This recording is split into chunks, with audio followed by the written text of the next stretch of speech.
¿Por qué servimos al Señor? Quiero que piensen conmigo en esto. ¿Por qué es que nosotros servimos al Señor? Esto nos lleva a una interesante conversación que está sucediendo entre Jesús y sus discípulos. Cuando nosotros, para que nosotros podamos comprender lo que es Mateo capítulo 20, la parábola de los obreros, necesitamos comprender el contexto. Según Mateo, la conversación tuvo lugar después del encuentro del joven rico. Quiero que vayan al capítulo 19, nomás para poder comprender en contexto, porque el contexto es bien importante. Amén, especialmente para este pasaje. ¿Y qué podemos comprender? Es muchas de las cosas que han pasado en la vida del Señor, en lo que Él está tratando de enseñar, confirma lo que ya muchos estudios han hecho. Y un estudio publicado por lo que es Psychology de hoy, o la psicología de hoy, examinó la influencia del dinero en la vida de personas. La conclusión de ellos era de que una de las conclusiones fue que quienes son más conscientes del dinero tienen mucho menos probabilidades de involucrarse en relación quizás amorosa o satisfactoria, y tienden a estar afligidos por preocupaciones constantes de ansiedad y soledad. Aquellos que son más conscientes del dinero, aquellos que ¿verdad? Están más como sensibles al cuidado sufren más.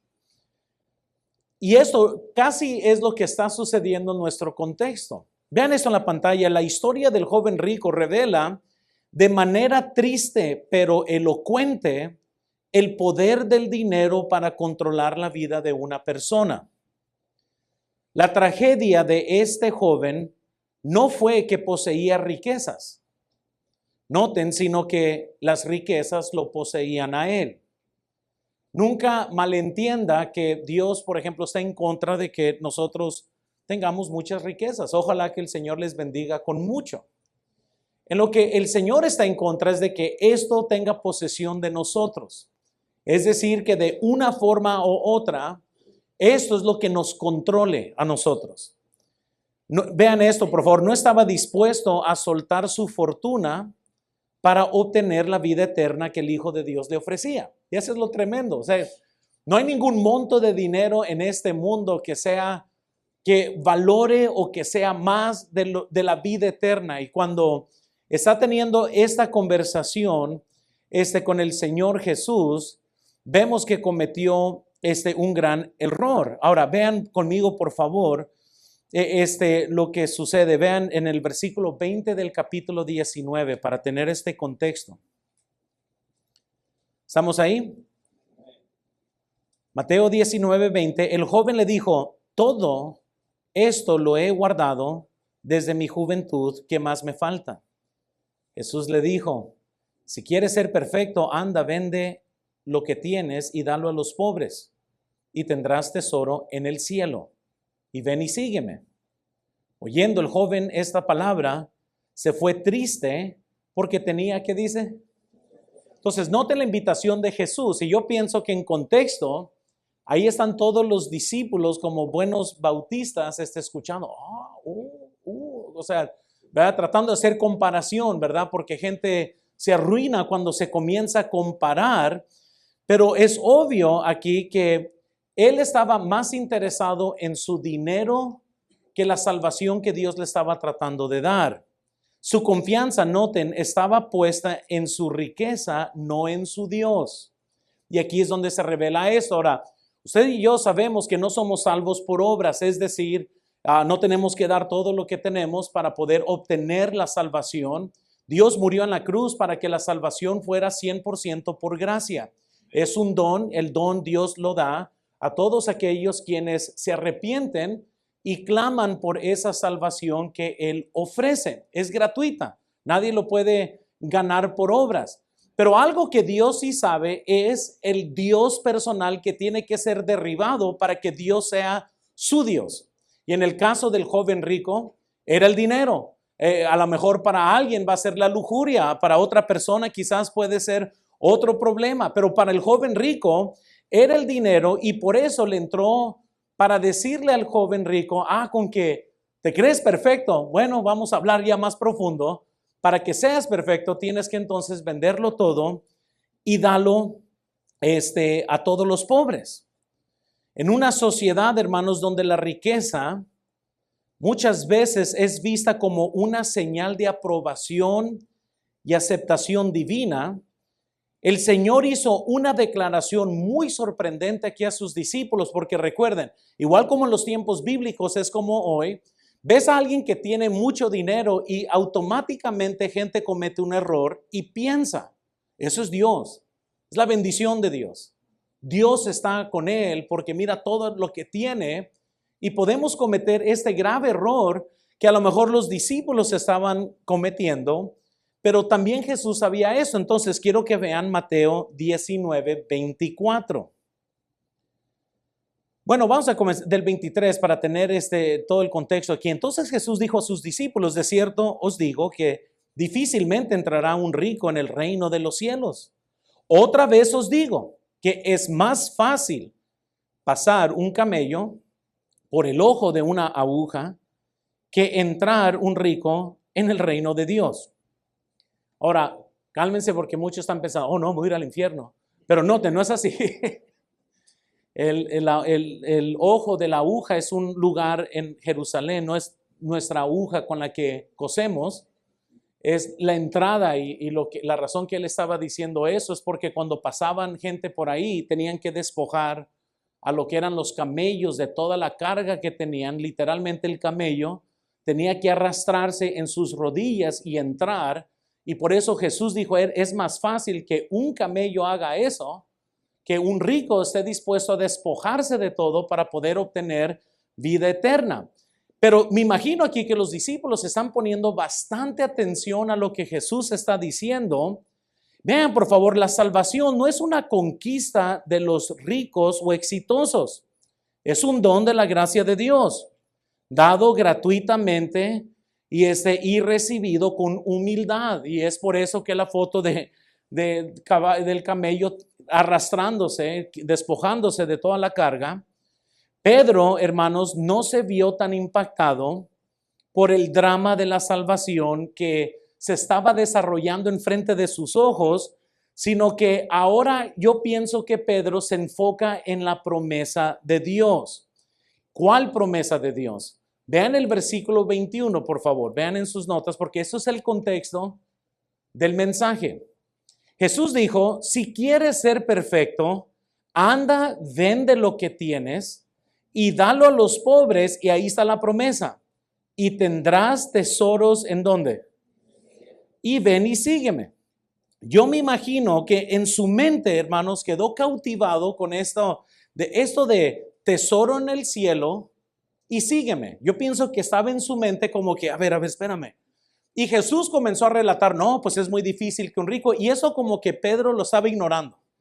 No le importó nada más que estas palabras de tesoro en el cielo y sígueme. Si eso era cierto, entonces quizás se preguntó Pedro aquí, ¿qué hay para nosotros? Quizás estaba reflexionando eso Pedro. Y él está pensando, yo dejé mis redes, dejé mi trabajo, ¿qué tesoro tengo yo? Esto se confirma por el versículo 27, nomás para que no crean que estoy inventando cosas aquí. Vean el versículo 27, entonces respondiendo Pedro le dijo, he aquí, nosotros lo hemos dejado todo y te hemos seguido. ¿Qué pues? ¿Cuál es la pregunta? Es que Pedro era un buen bautista. Nadie quizás puede juzgar tan fuertemente a Pedro por esta pregunta.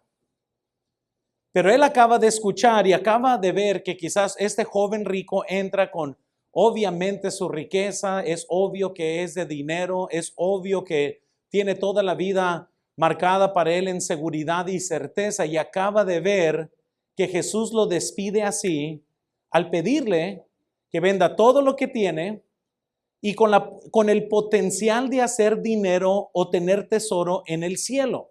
Y sígueme. Entonces, Ahí está Pedro pensando, pues fíjate, espérame. Pues yo he dejado todo, he dejado mi profesión, he dejado mi trabajo. Entonces, Señor, a ver, nosotros lo hemos dejado todo. ¿Qué hay para nosotros entonces?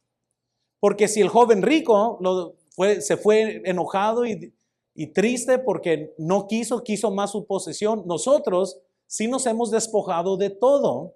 ¿Qué hay para nosotros?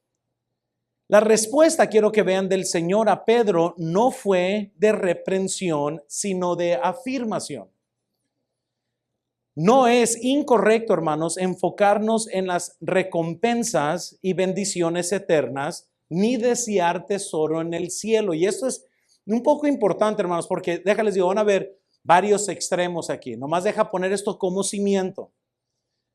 Dios es tan bueno que Él vale la pena servirle, aunque nunca nos dé nada. Él ya nos ha dado más de lo que merecemos y por amor a Él debemos de querer servirle. Y punto. La bendición es que Dios sí promete tesoro en el cielo. Entonces no hay nada de malo en creer lo que Dios mismo promete. Incluso la Biblia nos los dice, no más que muchas veces ignoramos esto. Vean en Hebreos 11, versículo 6 en sus notas. Pero sin fe es imposible agradar a Dios. Porque ¿y cuál es la palabra? Es necesario que el que se acerca a Dios crea que le hay y que es galardonador de los que ¿qué? Entonces la Biblia nos dice, es necesario que si vamos a exhibir fe, que creamos este aspecto de Dios, que Él es un Dios que galardonea a los que le buscan. No es deshonroso a Dios que nosotros le sirvamos porque nuestros ojos están puestos en el reino y creemos lo que Él nos promete, galardón, y que queremos galardón en la eternidad. No hay nada de malo de eso. La Biblia nos dice, es necesario. Entonces el Señor dirige la atención de Pedro al reino, que es aquí donde comienza a cambiar. Y el versículo 28, noten conmigo por favor. Y Jesús le dijo, de cierto os digo que en la regeneración, cuando el Hijo del Hombre se siente en el trono de su gloria, vosotros que me habéis seguido, también os sentaréis sobre 12 tronos para juzgar, ¿qué dice? Entonces, ahora Jesús, al responderle a Jesús, le dice, déjate digo, no, es que esto está tremendo para ustedes. Ustedes 12 que me han seguido, cuando yo esté en el milenio, en el reino físico de Jesucristo, ustedes van a reinar conmigo. El galardón de ustedes es el reino, incluso van a estar conmigo, vamos a reinar, van a estar sentados conmigo. Eso es el tiempo, hermanos, que cuando se predica y se refiere al milenio, es cuando Jesús reina por 1000 años en la tierra. Eso se encuentra ya en Apocalipsis 19 y 20, después de su segunda venida. Entonces, Él les dice, vosotros que me habéis seguido, pues también se sentarán conmigo y se van a sentar en 12 tronos y van a juzgar las 12 tribus. Vean, por favor, es imposible describir ¿cómo recibieron esta noticia los 12? Es imposible porque ellos verdaderamente han dejado todo y están ahí con Jesús y ahí Jesús les está prometiendo aún más porque dejaron todo. Pero estamos seguros, hermanos, que todos menos Judas verdaderamente habían rendido todas sus vidas. Judas, pues es Judas. Él era ladrón, él estaba ahí por razones equivocadas. Y él no estaba por amor a Jesús, él estaba por amor a sí mismo y el dinero que él estaba robando de las ofrendas. Pero Lucas 14:33 nos hace claro y dice, así pues, cualquiera de vosotros que no renuncia a todo lo que posee, no puede ser ¿qué? ¿Y qué hicieron estos discípulos? Renunciaron todo lo que poseen.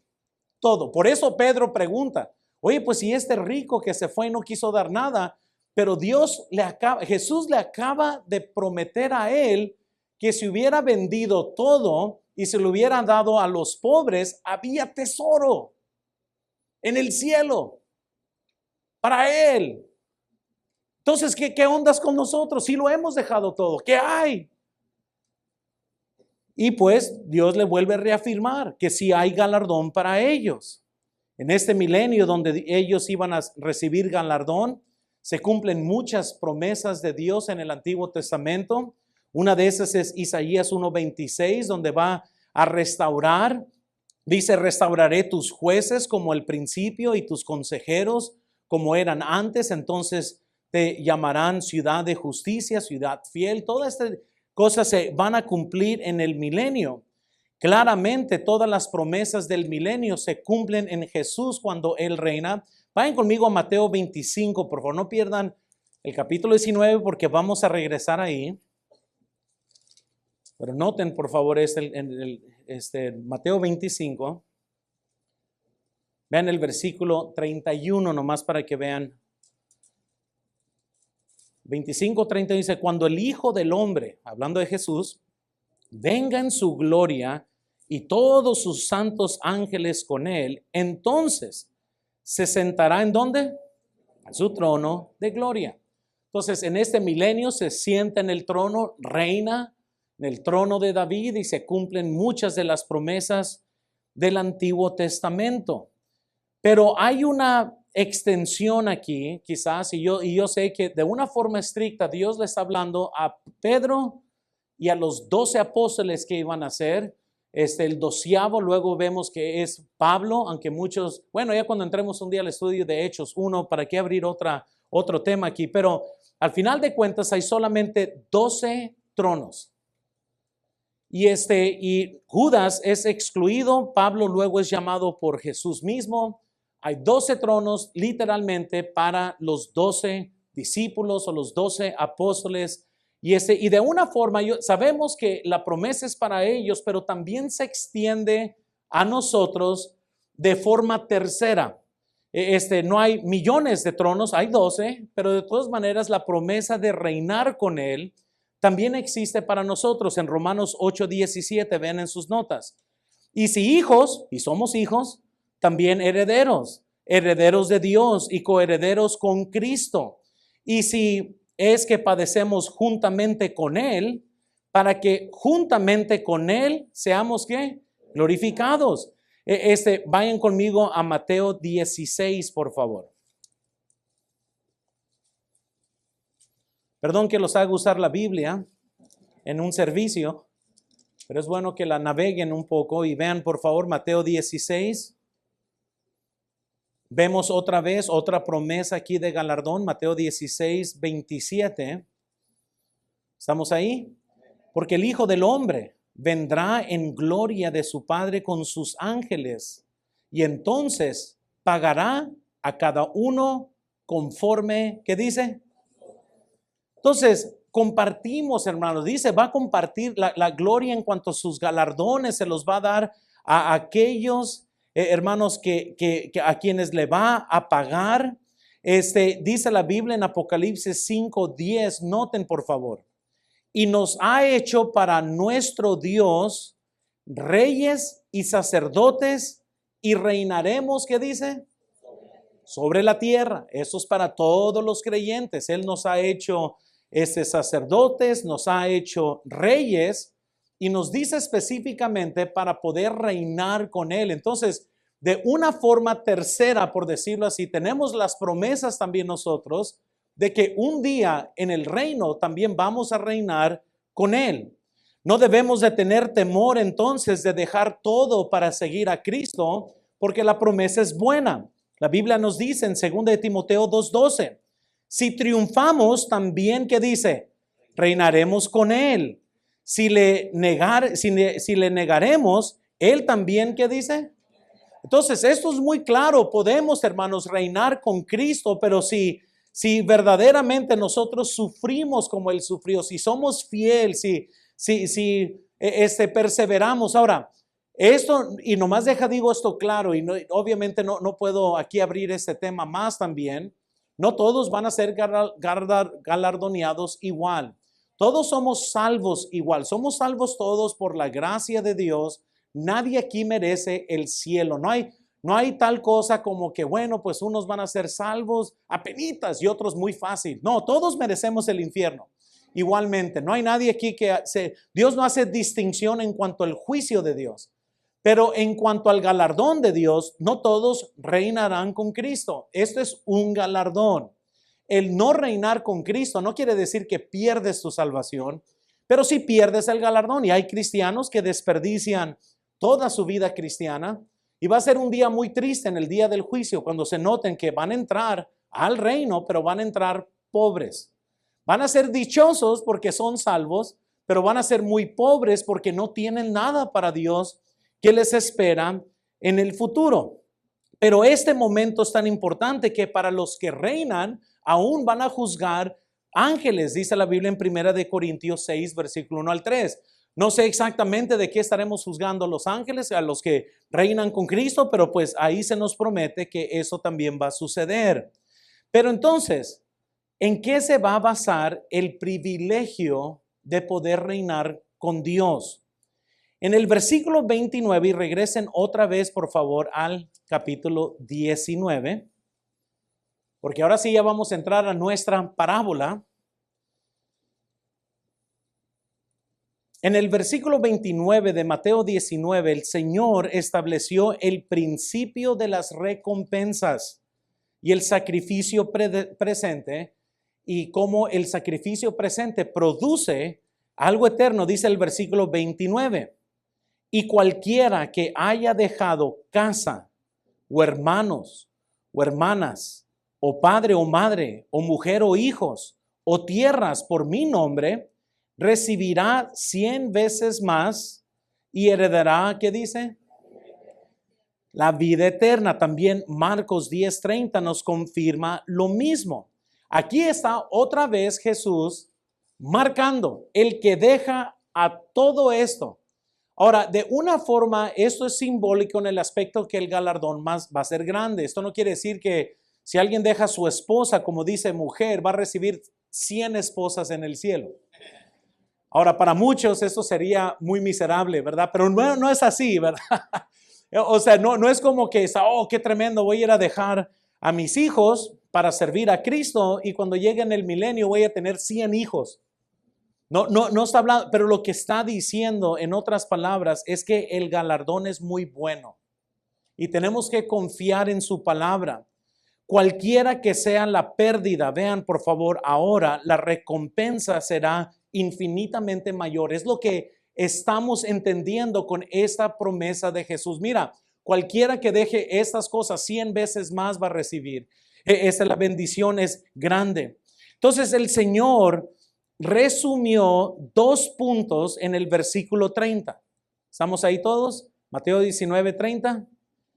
Pero muchos primeros serán ¿qué? Postreros, y postreros primeros. Ahora, vean por favor, desde la perspectiva terrenal, el joven rico era uno de los primeros. Y eso es importante porque muchas veces hablamos de este versículo, pero muy pocos lo entienden qué significa cuando Dios dice y los postreros serán primeros, y etcétera. Nomás es algo que decimos, muchos se burlan o se ríen cuando están atrás de una línea y terminan primero y citan este versículo, pero muchas veces no están comprendiendo el contexto de lo que significa. En contexto se está tratando del joven rico, en contexto se está tratando de la pregunta de Pedro. Lo que está enseñando Jesús comienza a decir, pues mira, para muchos los primeros serán los postreros primeros, y de la perspectiva humana, el joven rico era uno de los primeros. Era rico, millonario, lo tenía todo. Vean, por favor, parecía un ganador. Pero en el momento decisivo de elegir a Cristo, tomó una decisión que excluyó de la verdadera riqueza. Aquellos que parecen ganadores desde el punto de vista humano, a menudo resultan ser los grandes perdedores de la vida. Ahora, yo sé que cuando vemos a alguien, oh, qué tremendo hacer esto y lo otro, porque pensamos que están en las primeras filas. Por el contrario, muchos postreros serán primeros. Hermanos, los discípulos representan a los postreros. Y nomás quiero que tengan esto en sus mentes. Los discípulos aquí representan a los que vienen postreramente. Desarraigados de su familia y vocación, vagaban como seguidores errantes de un líder rechazado. Piensen en esto.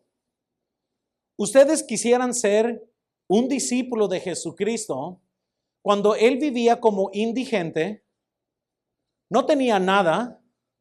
Sus discípulos eran todos unos pobres ante los ojos del ser humano porque habían dejado todo. No era muy atractivo seguir a Jesús. Él mismo le dijo a Zaqueo, ¿quieres seguirme? Yo no tengo ni en dónde recostar mi cabeza. Jesús, quien es nuestro Salvador, fue el Mesías rechazado. Gente cuando miraba a los discípulos quizás decían, oye, qué tontos son estas gentes. O sea, siguiendo a esta persona que supuestamente es el Mesías. Se miraba como un grupo ridículo. Sin embargo, Jesús les está enseñando una tremenda verdad para ti y para mí hoy. Que aquellos que parecen que están en las primeras filas terminarán siendo los últimos, y aquellos que a lo mejor tuvieron que pagar un precio, que a lo mejor dejaron todo para seguir a Cristo, que a lo mejor nunca se ven famosos, nunca se ven exitosos, nunca se ve que las cosas salen bien, dice, ellos serán primero. Amén. Las apariencias, hermanos, pueden ser muy engañadoras. Jim Elliot, misionero a Ecuador, quien lo mataron en sí, los caníbales que él estaba tratando de alcanzar, dijo lo siguiente: no es necio aquel que da lo que no puede retener para ganar lo que no puede perder. Lo dijo un hombre que murió literalmente al tratar de llevar el evangelio a gente literalmente que pensáramos que nomás existen en la televisión, y dio su vida. Cuando se sienten los discípulos en el trono, van a poder comprender algo que a lo mejor en este momento, cuando Pedro pregunta, ¿y qué hay para nosotros? A lo mejor él no lo entendía en ese momento, pero lo iba a entender. La pregunta de Pedro, noten, Señor, ¿qué hay para nosotros?, ha sido respondida. En esencia, vean, Jesús le dijo, más Pedro, tú vas a recibir más de lo que jamás podrías imaginar. Has dado lo que no podías retener y vas a ganar lo que nunca podrás perder. Así que Pedro, si me estás preguntando qué hay de ti por dejarlo todo y seguirme a mí, hay más de lo que te puedes imaginar. Hay mucho más de lo que pudieras comprender. Noten, y esa respuesta debería ser suficiente para cada uno de nosotros. Porque nosotros queremos verlo ya, queremos ver el resultado ya. Aunque no veamos todas las bendiciones, hermanos, y recompensas ahora, sabemos que están aseguradas en Cristo. No sabemos cómo ni cómo va a funcionar, pero nadie deja todo y sigue a Cristo sin ser recompensado. Amén. Entonces el Señor resumió, hermanos, para ahora sí entrar a nuestra parábola, porque nuestra parábola en sí es sencilla, pero nomás necesitamos comprender todo este contexto, porque vean una clave aquí para comprender, hermanos, Biblia. Quiero que vean todos en Mateo 20 y vean el versículo 1. ¿Están ahí? Inicia con la palabra porque el reino de los cielos. Cuando la palabra por qué existe, debemos de preguntarnos por qué existe.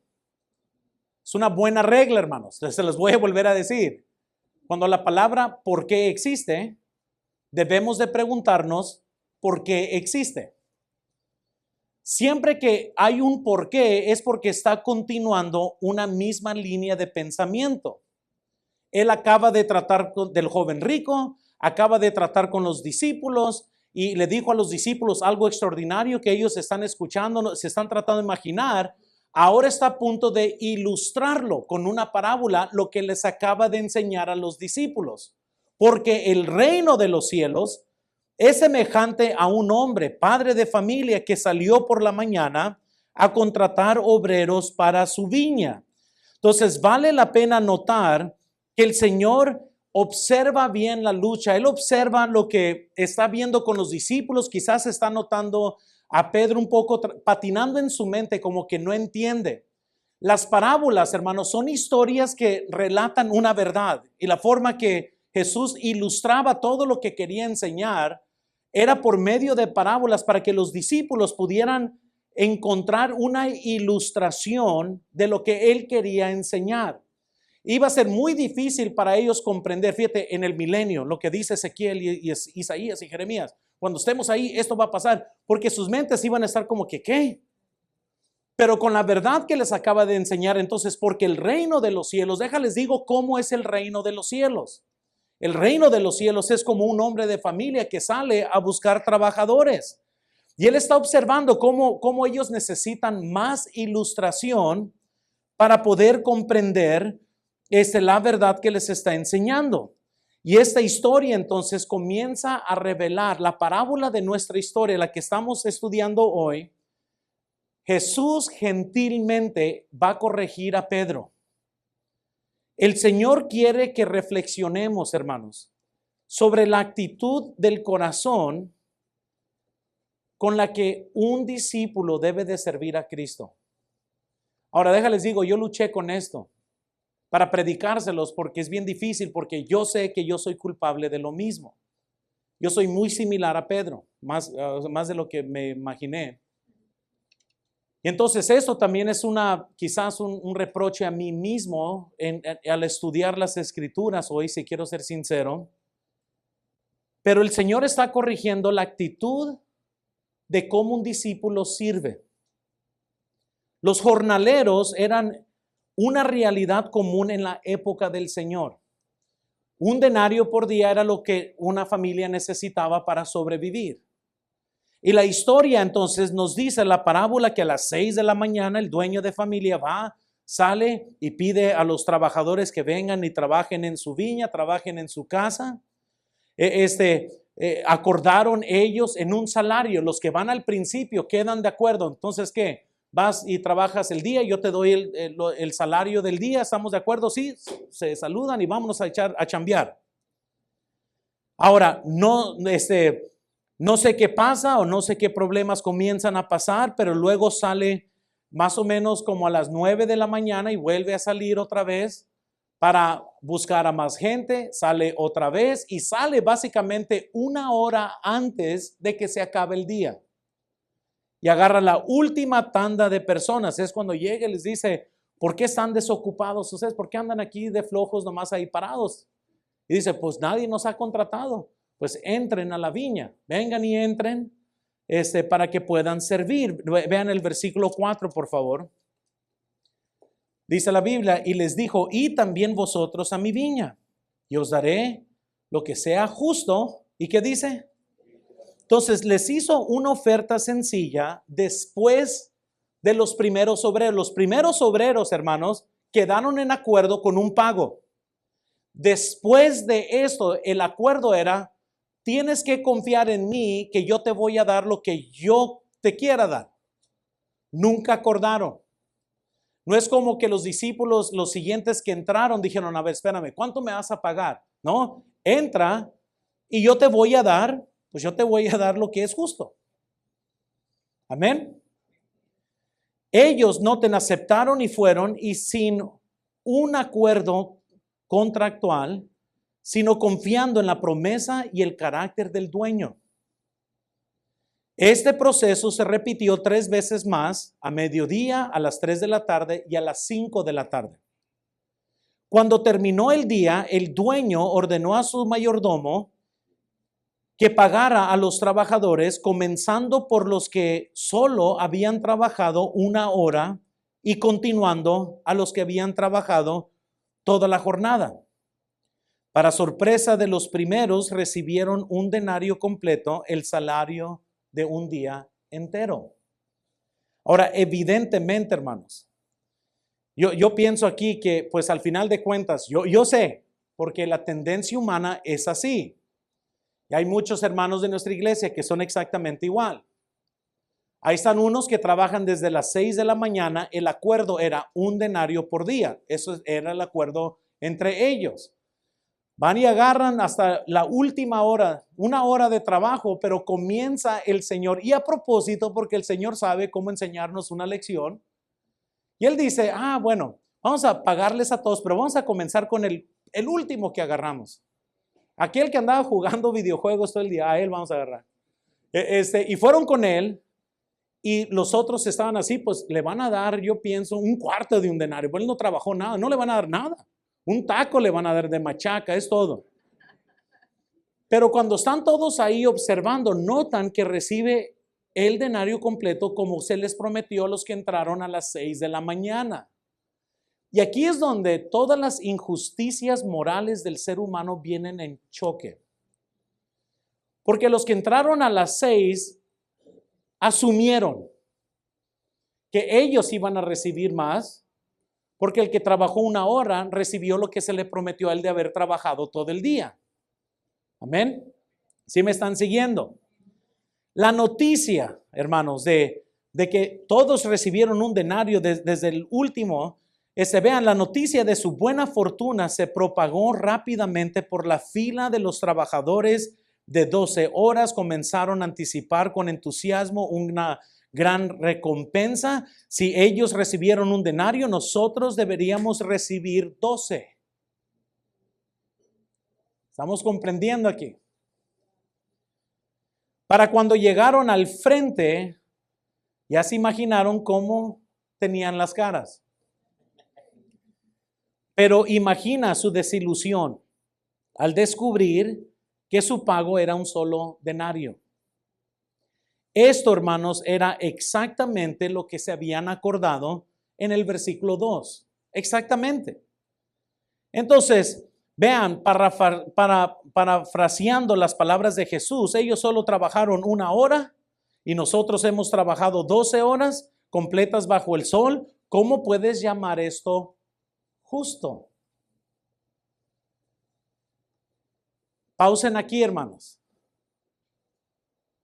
Porque muchos cristianos cometen el mismo error.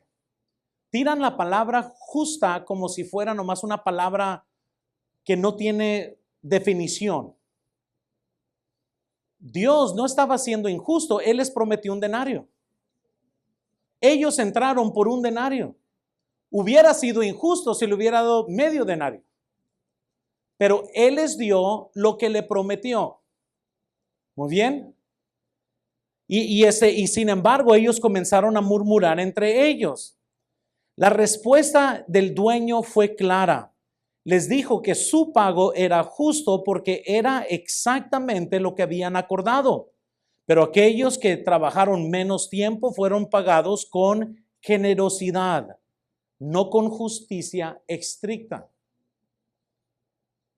En la voz del propietario podemos escuchar la suave reprensión hacia Pedro, hermanos, que aquí es donde entramos a la lección. Y la lección es sencilla, porque si ya comprendieron hasta aquí qué es la parábola, hermanos, el trancazo que viene va a ser fácil.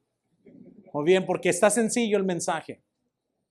Aquí Jesús está corrigiendo el corazón de Pedro por una razón, porque hay cristianos que me están escuchando ahorita que nunca van a ser felices en su vida cristiana. Están tan envueltos en la justicia que nunca disfrutan generosidad.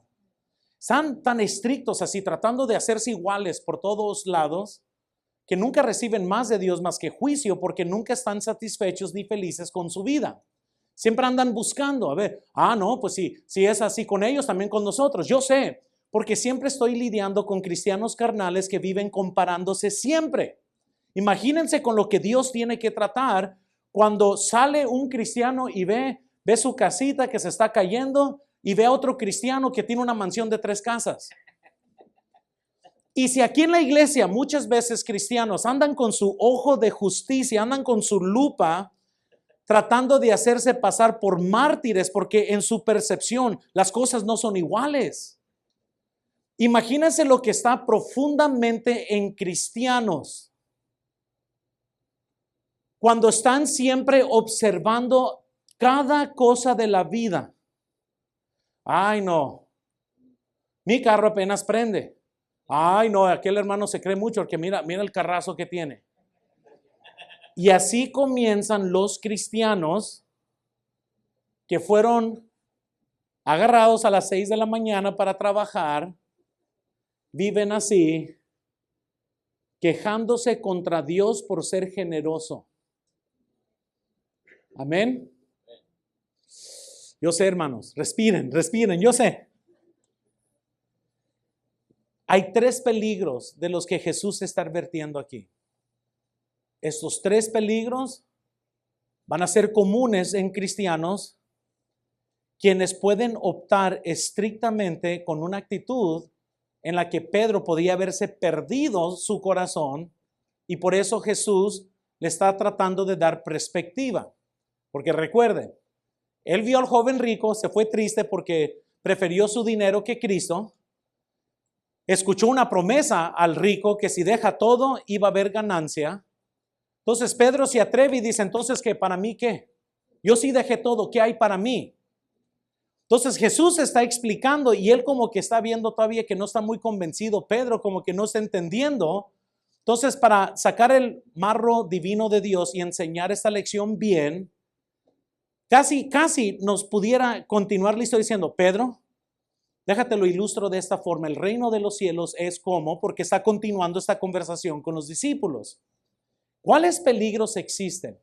De lo que esta parábola nos está advirtiendo. Primero, el peligro de un espíritu comercial.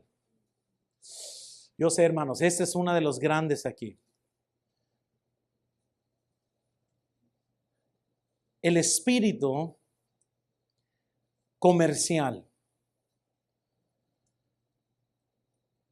El espíritu comercial, hermanos, es cuando uno comienza entonces a trabajar estrictamente por una ganancia.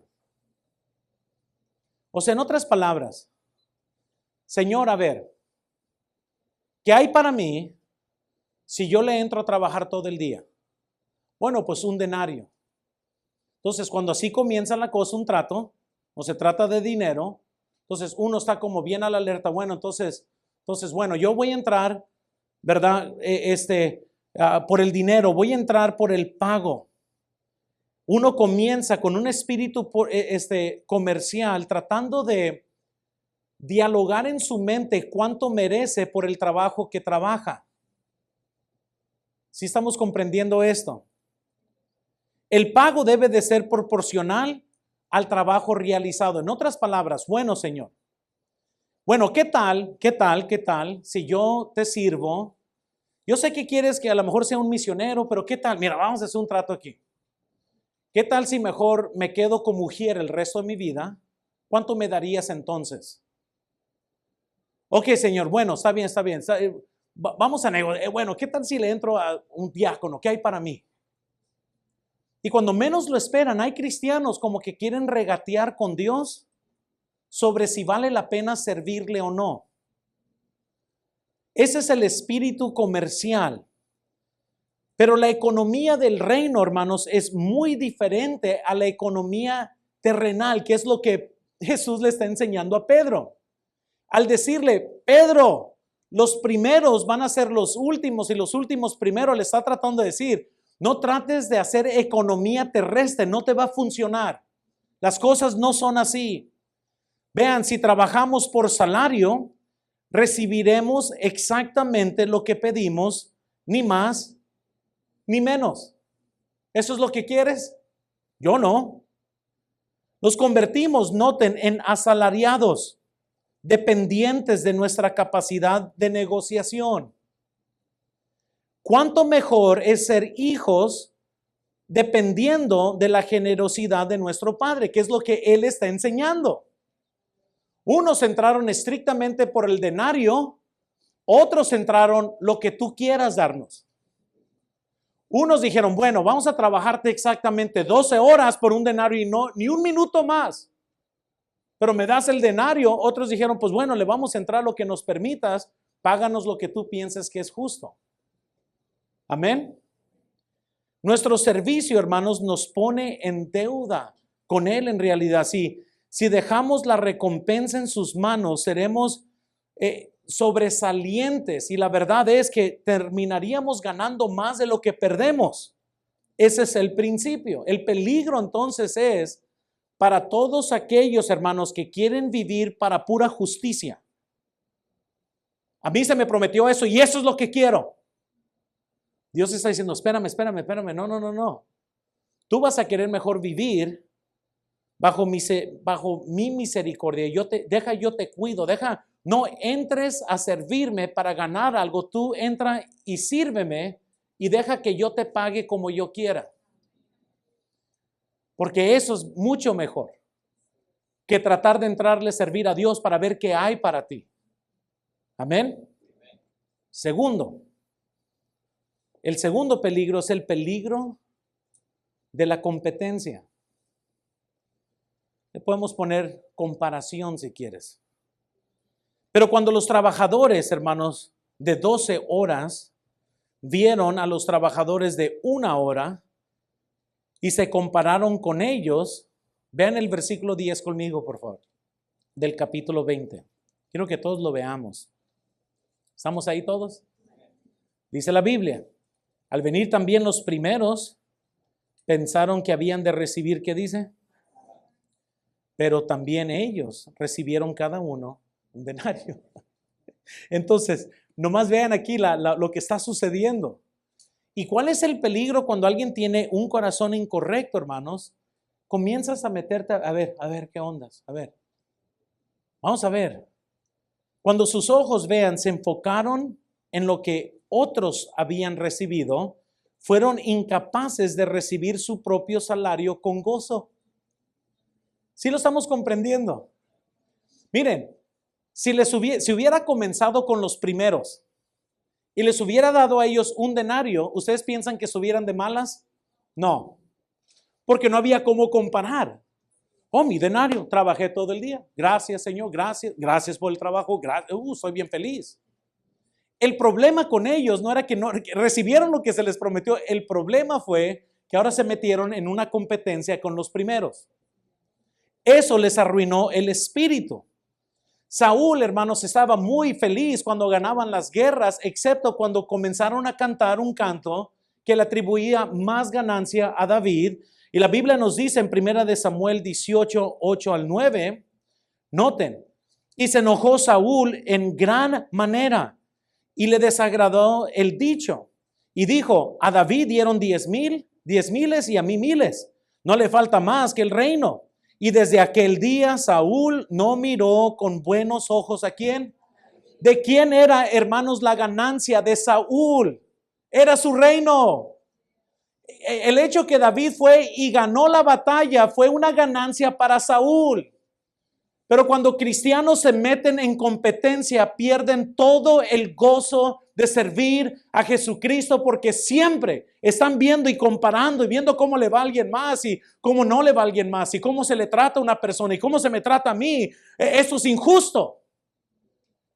Y pierden todo gozo de lo que están haciendo para el Señor.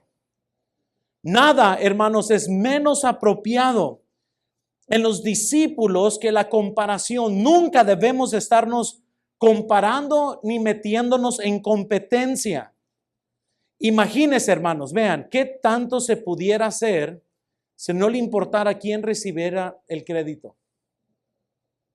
Imagínense. Una vez yo le di gracias a una hermana por su buen trabajo de ser maestra de escuela dominical. Lo dije en una predicación. Solo para que alguien allá afuera me dijera, ay, pastor, ella no es la única que trabaja ahí. Ouch, tú sabes quién fue. Y al final de cuentas, eso es pura carnalidad. A eso me estoy refiriendo, que para los obreros que entran así, pierden todo su gozo. En lugar de decir, gloria a Dios, yo soy parte de esta clase, gracias a Dios que estamos haciendo buen trabajo. Oh, no mencioné su nombre. Amén. Amén, Dios se respiren. Imagínense, hermanos, qué tanta felicidad tuviera si no se comparara con alguien más. Amén. Ese es el principio de la parábola. Amén. Para de comparar. ¿Quieres arruinar algo especial en tu vida? Compáralo con algo más. Y vas a terminar bien depresivo. Vive comparándote y vas a vivir bien miserable. Pero entramos al tercer peligro. El primer peligro es el espíritu comercial. Vamos a entrar estrictamente con un trato para que a mí me des exactamente lo prometido. El peligro de la competencia. Ah, no, si a él le vas a dar tanto, a mí me tienes que dar más. Tercero, el peligro de un espíritu quejón. Ay, hermanos. ¿Cómo le hago aquí? ¿Cómo le hago? El versículo 11 dice la Biblia de capítulo 20. ¿Estamos ahí todos? Léanlo, yo sé que duele esto, pero hay que leerlo. Dice, y al recibirlo, murmuraban contra el padre de familia. Murmuraban contra él.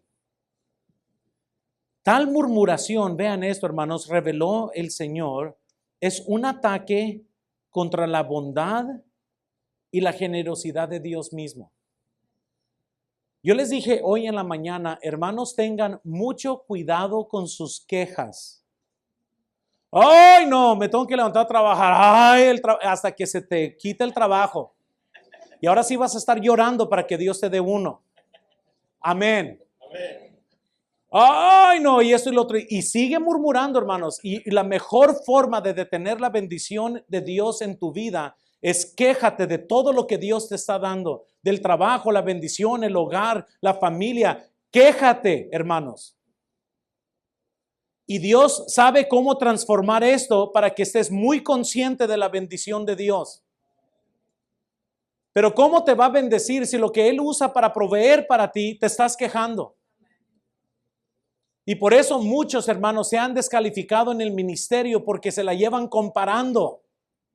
Hay pastores que no duran ni 4 años en el ministerio porque se la llevan comparando. Hay pastores que no son felices en el ministerio porque se la llevan comparando. Hay hermanas que deberían estar sirviendo en la iglesia, pero porque siempre se la llevaban comparando, hoy no se encuentran sirviendo a Cristo. Porque ¿qué sucede? El espíritu quejón. Ay, no, ay, esto, ay, no. No, es que a mí me gusta dormir. Ay, qué temprano. Amén. Pero ¿cómo es que Jesús tomó esta murmuración? Vean en el versículo 15, por favor. Versículo 15 les dice, ¿no me es lícito hacer lo que quiero con lo mío? ¿O tenéis tu envidia porque yo soy bueno?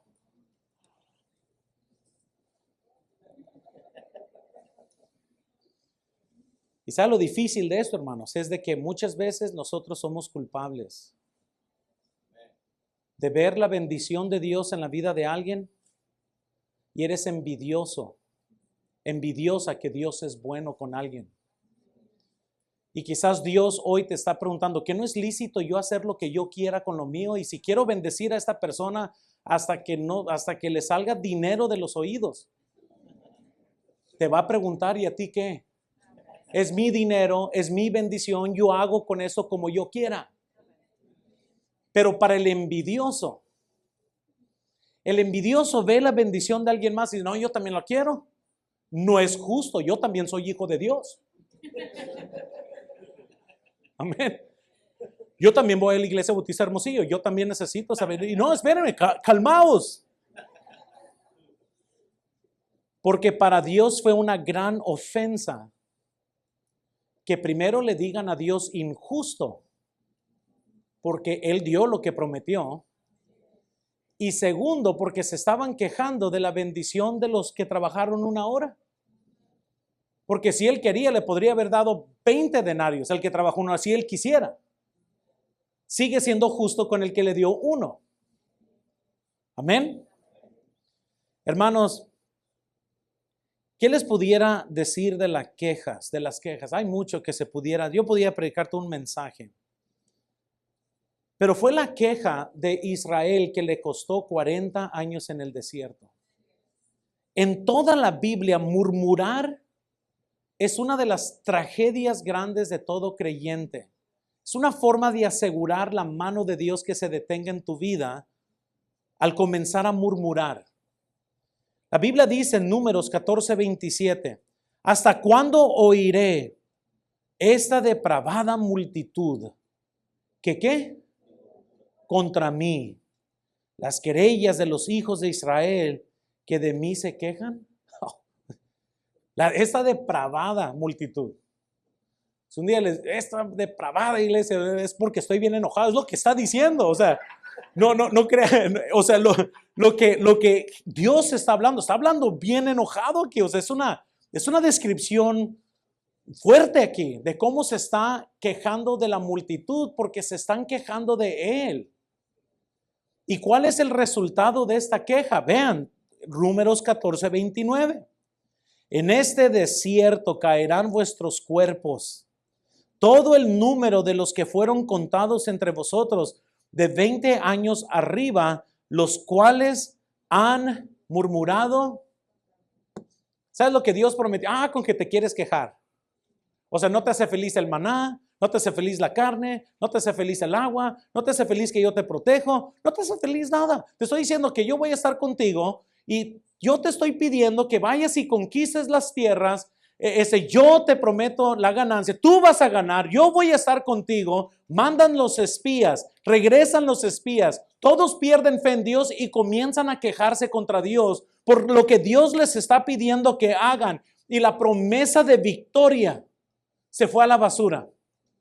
Y ahora la promesa nueva es esta: todos ustedes de 20 años para arriba que se estaban quejando van a dejar sus cuerpos en ese desierto.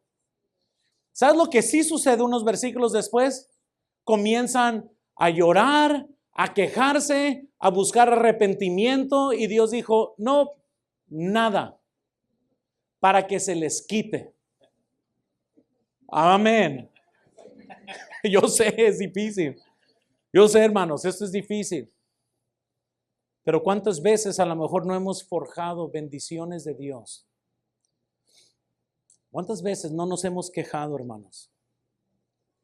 ¿Cuántas veces hemos sido ingratos? ¿Cuántas veces hemos nosotros detenido la mano de Dios en nuestras vidas por quejarnos? Yo he tenido mis momentos de queja. Son vergonzosas, pero son reales. Y qué triste es al ver quizás a la luz de la eternidad, ¿qué forjé yo en mi vida? No sé, pero nada bueno sale cuando nosotros murmuramos. Nada bueno sale, nada. La murmuración, noten, es una enfermedad social contagiosa que nos roba el gozo a nosotros y a quienes nos rodean. Aquellos que se enfocan en su supuesta privación y lamentan el costo del discipulado, han perdido de vista la maravilla de la gracia y generosidad de nuestro Dios. Y hemos hecho todo esto. Así que, por eso el versículo 16, vean, les vuelve a confirmar con el mismo versículo con el que dejó anterior. Así los primeros serán postreros, y a los postreros, ¿qué dice? Porque muchos son llamados, mas pocos los escogidos. Pedro, si tú le vas a entrar a esto para hacer un trato conmigo, para que yo te dé por servirme, Pedro, tú vas a perder. A lo mejor piensas que mereces mucho, a lo mejor ves tu sacrificio como algo muy grande, pero no se trata de un tú por tú. Se trata de sírveme y confía que yo soy un dueño bueno y que yo voy a ser bueno contigo en ese momento, que yo te vaya a recompensar todo el servicio. Pedro, confía que yo soy un dueño bueno. Y si soy capaz de darle aquí al que trabajó 1 hora el salario completo, imagínate lo que podría hacer por ti si nomás me sirves de amor. Yo cuido de ti, pero tienes que confiar que yo soy un Dios bueno. Así que para de compararte con alguien más, así que para de quejarte de que a lo mejor sientes que Dios fue más bueno con alguien que contigo.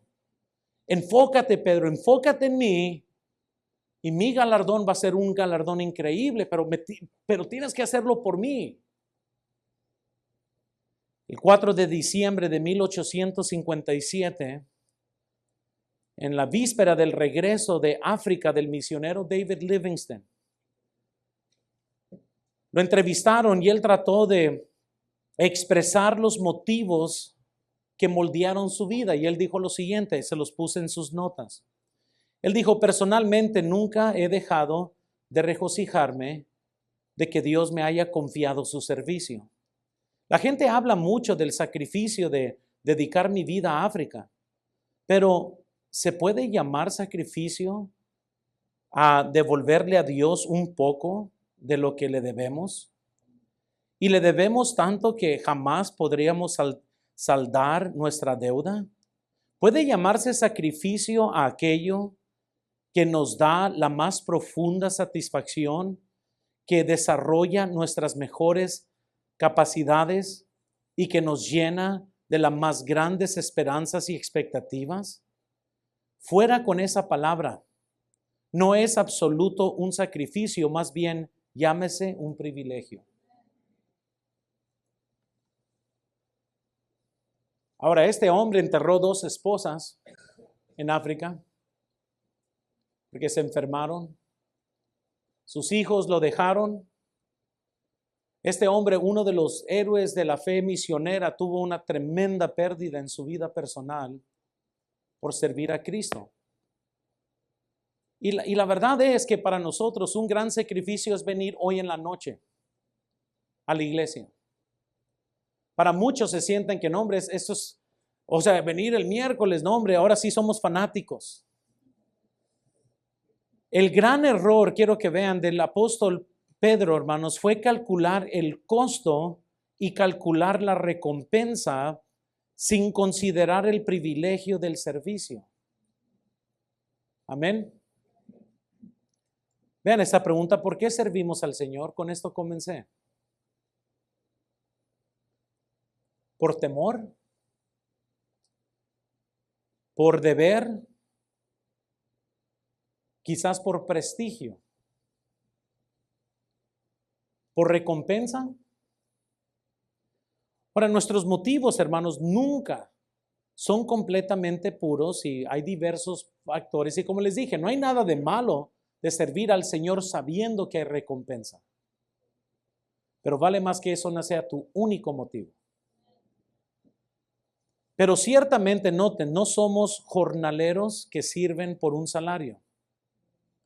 Somos hijos de Dios, deleitándonos en su obra y confiando en su generosidad. Entonces, muchas veces eso se pone en práctica. Yo les doy un semanal a mis hijos. Bueno, ya ahorita Benjamín y a Sofía nomás. Muchas veces se me olvida, ellos me lo piden. Han visto otras veces que les doy más porque no me lo piden. Todo depende del espíritu. Porque entre más crezco como padre, más me doy cuenta que el espíritu es un factor muy importante. Pueden venir a la iglesia, puede estar físicamente, pero tu corazón puede estar bien enojado hoy. Yo he mandado a mis hijos a hacer algo que les pido hacer y muchas veces es de bendición cuando lo hacen de buena forma, pero hay veces. Amén. Señor, que caiga fuego. No lo mates, pero nomás que caiga fuego, ¿verdad? Quémalo un poquito para que se le quite, ¿verdad? Para que sepa. Muchas veces, así como, ¿cómo se llama Eliseo en la Biblia, no? Que salieron los osos a atacar a los jóvenes. Que salga un osito ahí, no, y se va. Háblame otra vez así, vas a ver. Te van a comer, ¿verdad? Pero ¿sabes cuál es la promesa para todos nosotros en esta noche? Apocalipsis 22:12 nos promete: he aquí, yo vengo pronto y mi galardón conmigo para recompensar a cada uno según sea su obra. ¿Cómo va a ser? ¿Quién sabe? Pero ¿sabes lo que sí les puedo motivar? Sean fieles y un día vamos a ver qué significa para mí, qué significa para ti. Saben, hermanos, que otra vez yo puedo ser el predicador. Eso no quiere decir que ustedes no pueden tener mayor galardón. Es que Dios mide las cosas tan distintos. Yo les dije en la mañana, ahorita hemos estado cómodos, hay alguien cuidando bebés ahorita. No se puede menospreciar eso. Este edificio no se limpia de la nada con deseos. Hay hermanos los sábados que se quedan a limpiar para que esté todo preparado para el domingo. Hay jóvenes que limpian las oficinas. Hay un poquito de todo que está sucediendo. Y nosotros no podemos nunca humanamente calcular. No podemos comportarnos como Pedro y decir, a ver, Señor, ¿qué hay para mí? Porque Dios te va a responder igual. Déjate cuento la historia de un hombre que sale y agarra trabajadores. Y Pedro, déjate digo estos 3 peligros. No entres a servirme con un espíritu comercial. No se trata de cuánto te prometo dar, tú sírveme. Espérame, Pedro, ten cuidado. No te pongas en competencia. Tú no te fijes cómo corre aquel, cómo corre aquel. Fíjate cómo corres tú. No te fijes en los demás. Tú sigue fiel. Pon tus ojos en Cristo. Pedro, no seas quejón. Mejor ten un corazón agradecido. Vas a lograr mucho más si no murmuras contra Dios que es bueno. A menos que seas envidioso. Porque ahí mismo dice que tienes envidia que yo fui generoso con él. Y nadie queremos ser eso. Hoy se tomaron compromisos para el futuro terreno. Porque yo sé que todos se están preguntando, ¿y qué tiene que ver esto con dinero? Tiene todo que ver. Porque cuando Dios te tiene a ti, tiene todo. Amén. No hay debate. Si Él te tiene a ti y tienes un buen espíritu, Él tiene todo. Porque no se trata de que gente, a ver, si yo doy, ¿qué para mí? Nada, absolutamente nada. Nada aquí, pero quizás allá sí. Pero aun cuando des, no des para recibir algo, dalo porque Él lo merece. Y Él se encargará de ti, porque Él es un Dios bueno. Vamos a orar, hermano. Señor, te pido por favor que obres en cada corazón. Señor, tú nos has dado más de lo que merecemos. Perdónanos por tanto.